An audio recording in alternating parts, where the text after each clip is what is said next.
What up, guys? All right, so hold up. Let me try to get comfortable. This beanbag chair is not agreeing with me. Look at my little best seat in the house. All right. I feel like whenever I drop it like that, drop it like it's hot, it works pretty good. So, as you guys know, I got the iPhone XR a couple of weeks ago. Here it is in all its glory. And it's pretty freaking cool, I gotta say. I'm just gonna list a couple things that I really like about it, and maybe one or two things that I'm not crazy about, but overall it's been an excellent experience, I have to say. Sorry about the lighting, like I said, you guys know I always use natural lighting, but depending on where the sun is, how it looks, sometimes I look gold, sometimes I look white, sometimes I look pale. Yeah, it's just the nature of it. I gotta get like a little ring light, I guess. First off, the design. I got the black color, and this is actually called black, not space gray, which I think I messed up. I think I called it space gray in the last video, but I'm so used to that. It's actually really black. The edges of the phone are really deep black, the aluminum band around it. The glass back kind of looks similar to the 8 Plus with the space gray. The build quality feels very premium despite it being the budget model. 7000 series aluminum with 2 slabs of glass, front and back. You have your single rear 12 megapixel camera, which works wonders. It's the same camera found on the XS and XS Max, just missing the telephoto. Using this for a couple of weeks, I'm not gonna say I missed the telephoto, so to speak, but I did use it when I did have it, so taking it away kind of miss a little bit. I did sometimes when I go to take a picture or record a video, it's easy having that little button that you just tap on and it zooms in automatically 2 times. It fits comfortably in one hand. It's easy to use one-handed compared to like the bigger XS Max or previous Plus models. I had the 10 last year, and the 10 for me felt a little bit small, on the small side. I did like it. It was easy to use one hand, and typing one-handed was really easy. However, the screen felt really like narrow and tall, and I kind of missed having a wider screen. So the XR kind of feels a little bit narrow, similar to the 10 and XS. It's just taller. Like the 6.1 inch screen is just a little bit taller, but still it doesn't feel as cramped because it is a little bit bigger. And I feel like it gives the illusion of being a wider screen because of the bezels. But overall, it's a nice display. It's really crisp. I have no problems with the display resolution that a lot of people are complaining about. I think it looks really rich and vibrant. I think it's 120 hertz refresh rate, so it responds to your touch like before you even think about it. It's really smooth, really quick, really snappy. Speakers are pretty loud on this. The battery is the best part about this phone. I cannot tell you how long this has lasted me. Literally like a day and a half. Sometimes I come home and I still have like 50% left and I'm like, oh, I kind of got to kill this. Because I don't like to charge my phone unless it's on low battery, but I don't want to go the next day with like 50% or like, I mean, it'd probably get me through the day, but I'm like paranoid. So sometimes I come home and I just like binge watch YouTube videos or play games and try to kill it fast. It's really, really good. Like there has been a time where I came home and I think I went to sleep. I woke up with 53% and I went about my day. And I didn't get home till like 7 o'clock that night. And I still had like maybe in the teens, maybe 15, 20%. I don't know. It's really, really an excellent battery. 8 Plus was pretty good, but this even beats out the 8 Plus. I think it's supposedly on Apple's spec sheet. It's supposed to last about 90 minutes longer than the 8 Plus did. And the 8 Plus was their previous best. So it's really good. I watch a lot of video on my phone and I like watching it in full screen. I like zooming in even though it crops it, but whatever. Another thing about the XR and the XS, they now support band 71. This is a T-Mobile XR, and previously T-Mobile iPhones couldn't take advantage of their band 71, which is their 600 megahertz spectrum. And that improves quality, like penetration of buildings, so you get better signal when you're indoors. And it has a long reach, so in rural areas or places that are really sprawled out, you might have not had great service with T-Mobile before, and now you have an LTE signal because of the 600 megahertz. And T-Mobile's been really good rolling that out. I gotta say, they improved their service and their quality a lot in the last year or so. So band 71 is a big deal. And 10R and the 10S support band 71 for T-Mobile. So that's a big upgrade if any of you guys are on T-Mobile. You want better signal or better reception. If you live somewhere right now that doesn't have the best signal, this might help you out there. I like it a lot. I really don't have any complaints. The only thing, like I said, that I could complain about, but that's just me being picky, is like the tall, narrow display. But that's just because I got used to having a plus size model for the last 2 or 3 years. I had the 6S Plus and the 7 Plus, and I had the 8 Plus. So using like the 10 or the 10s, like the screen, even though it's a 5.8-inch screen, it's taller, not really bigger. I don't know. It doesn't feel bigger, the surface area. So after playing with the 10s Max, that's more in line with what the Plus models used to have, like the 8 Plus and the 7 Plus. It's more like it's wide and taller. So that's actually a bigger screen. Face ID is supposed to be faster with the A12 chip, like more algorithms. So it's supposed to be more responsive and more accurate. And I think it has improved.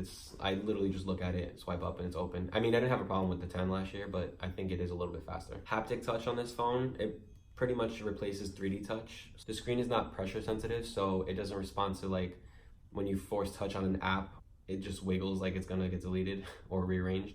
It no longer gives you a shortcut. But like in control sensor, like if you press and hold, it gives you haptic touch, which is like kind of replicating 3D touch, and it still does all those shortcuts. On the lock screen, when you force touch on like the flashlight, it still comes on, but it's not really a 3D touch, it's simulating 3D touch. And the camera as well on the lock screen, same thing. If you force touch on it, it opens up the camera. 3D touch devices, if you force touch on the keyboard, anywhere on the keyboard, it brings up a cursor. On the 10R, you have to do it on the space bar, and then you can use the cursor. So they did a workaround. It's not like you're losing it completely. And supposedly with software updates, they're supposed to add more functionality to that. So not a really big deal. A lot of people I know don't use 3D touch or don't even know what it is, but because I'm a power user, I do know what it is. And I did use it for certain things too, like in iMessage. If you force touch on a picture, you can swipe up and you can save it. You can respond to it. If like people send you like the invisible ink feature on the iMessage, it's so much easier to like peek and see what it is with the 3D touch. With this, you kind of have to do you have to run your finger through it and it reveals the image, but sometimes it like makes the image go up and down. It's a pain in the butt. But overall, like I said, I'm really happy with this phone. I'll say my top 5 best things about this phone. Battery life is number 1. Speaker quality is number 2. Really loud, really crisp speakers. The dual speakers are excellent and they're pretty well balanced on the top and the bottom. The camera is excellent. I have no qualms about the camera. I know this missing some portrait mode features on the back camera, and it only detects people. It doesn't detect objects, so keep that in mind if you guys are into that. I don't really take too many portrait shots, so that's not a huge deal. Face ID camera has the depth sensing, I can't say this. It actually still has all the same portrait features on the front. Number 4, I gotta say number 4 is kind of like the design. I do like the way the single camera looks on the back better than the dual cameras. I think it looks cleaner and neater. I think the size of this phone is really nice, like in between the 10s and the 10s Max, so that's a plus too. It's like kind of the best of both worlds. You have a big display, but you don't have that huge form factor. I did 4, right? I did battery, speakers, camera, design. And number 5, I gotta say, the screen. I don't think the screen is bad at all, and despite it not being a 1080p display, you're still getting really rich color. Like it's vibrant. It's as bright as the 10s and 10s Max at 625 nits. And LCD is kind of better in some areas. Like for example, OLED screens tend to flicker, and if you have it on low brightness, you kind of get eye strain. I noticed this on my 10, and also it has the letterboxing. Like when you swipe with low brightness, you kind of see the apps, they kind of flow. I don't know how to explain it. They like float in and out. It's like the nature of OLED. I don't know. I can't even explain it right. But it's like, it's not a con, but it's LCD might be better for certain people. The fact that it's a lower resolution, it conserves battery even more. It's not pushing so many pixels, and it's not such a high density screen. And most users aren't going to notice a difference. A lot of people who are coming to the 10R are coming from a 6, 6S, 7, and maybe an 8. They're not really coming from the 10. This is not geared for people who had the 10. The 10s and 10s Max are upgrades to the 10, albeit slight upgrades. But yeah, so overall, I really like this phone. I think it's an excellent display, excellent build quality. You still get your IP67 dust and water resistant. The 10s and 10s Max have a higher IP68 rating, but most people aren't jumping in the pool with this. And even if you did drop it by accident, it would survive.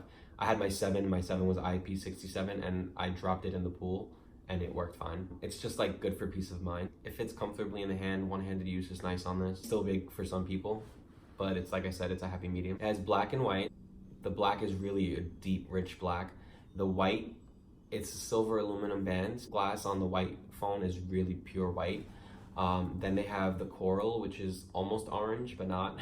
It's kind of weird. It kind of looks salmon, kind of like the iPhone 5C, but a little nicer.